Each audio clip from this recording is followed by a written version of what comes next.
बच्चों आज हम पढ़ रहे हैं 3 लॉज ऑफ मोशन।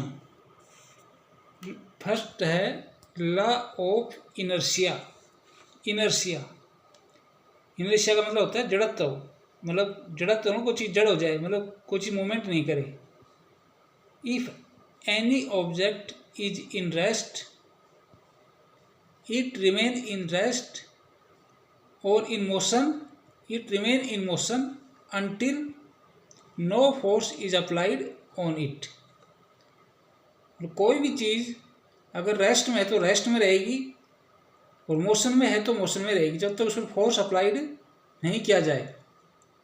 जैसे कोई ऑब्जेक्ट है, कोई स्टोन है, वो पड़ा रहेगा जब तक उसे फोर्स अप्लाई नहीं किया जाए। तो वो टाइम दिनों महीनों वर्षों पड़ा रहेगा ऐसे, मतलब कभी भी वो जब तक उसे फोर्स नहीं होगा वो वहीं पे रहेगा वो।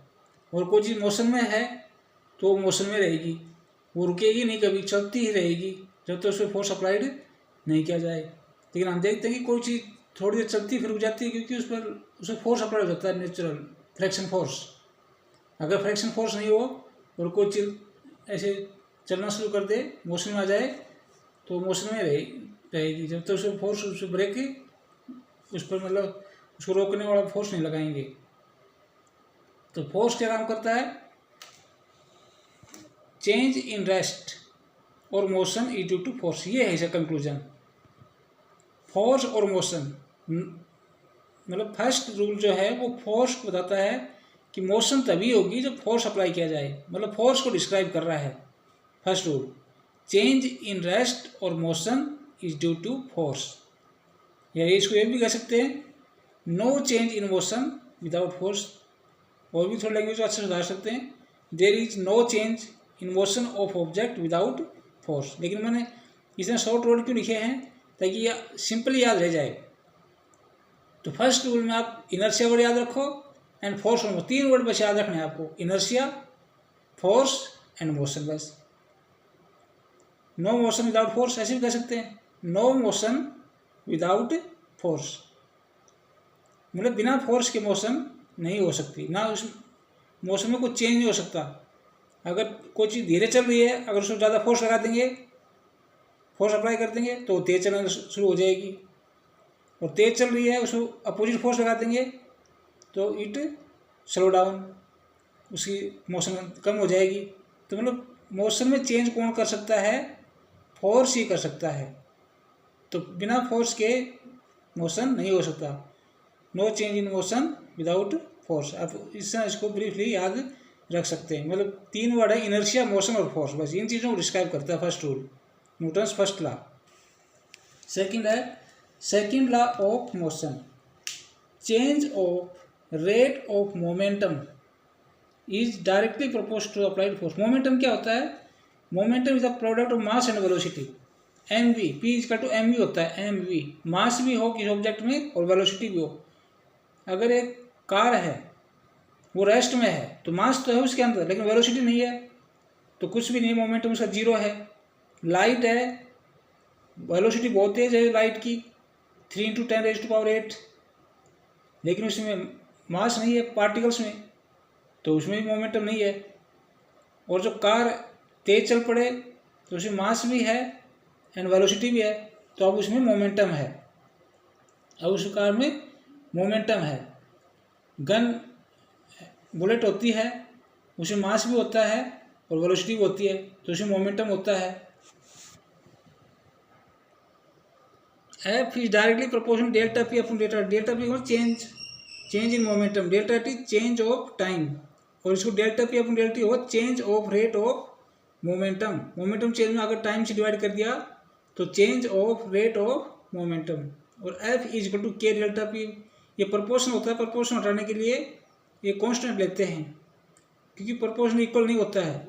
इक्वल करने के लिए कांस्टेंट लेते हैं, F is equal to K delta P upon delta. If के सिंप्लीफाई के लिए, इफ के इज इक्वल टू 1, यदि 1 है के की value, then F is equal to delta P upon में डेल्टा टी। और डेल्टा पी क्या होता है? Change in momentum. Change in momentum, final momentum minus initial momentum.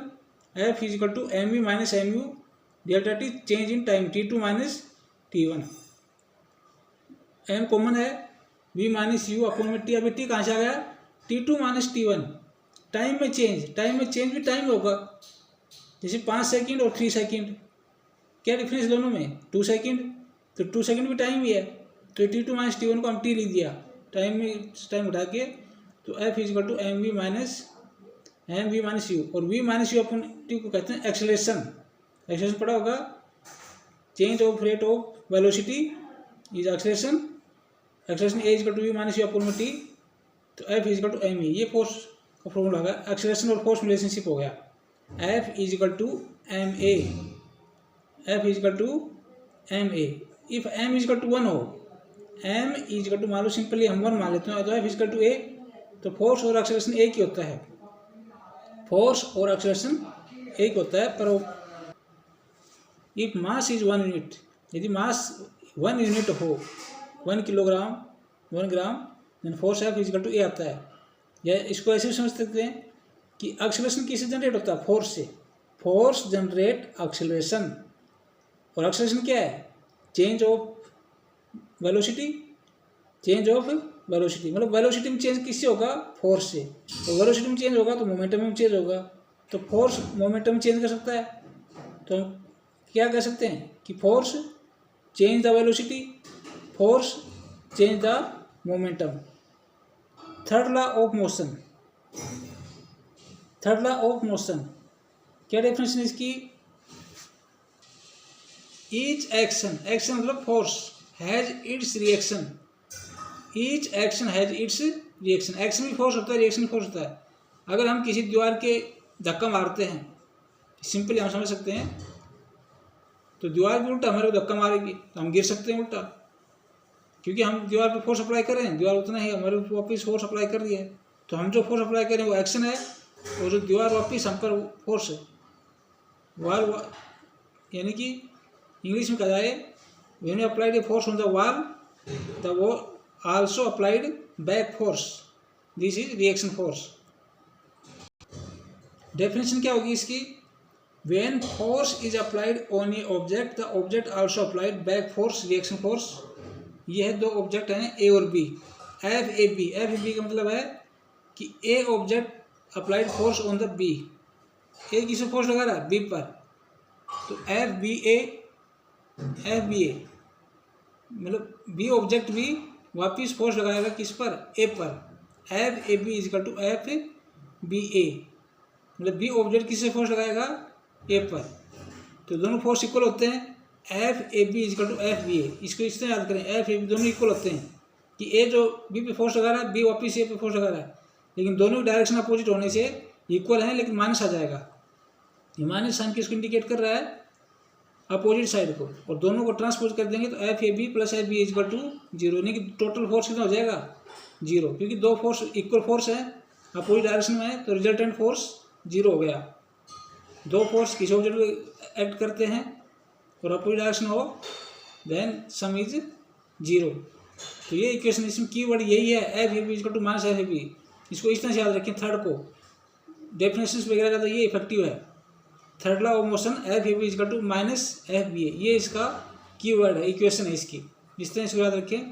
तो बच्चों में आज आपको ये तीनों फोर्स, मतलब तीनों लॉ हैं, न्यूटन्स लॉ ऑफ मोशन, तीनों किसको डिस्क्राइब करते हैं? एक ही वर्ड है फोर्स, तीनों ही कुल मिलाकर फोर्स को डिस्क्राइब कर रहे हैं। तो बच्चों मैंने आपको ये तीनों पॉइंटों को थोड़ा सा अलग से सिंप्लीफाइड फॉर्म में लिख दिया। पहले आपको ये तीनों याद हो जाएंगे, रूल्स सिंपली तरीके से याद हो जाएंगे, तो आगे और भी इसको डिटेल में आप बुक से डिस्क्राइब कर सकते हैं। Thank you for watching the video.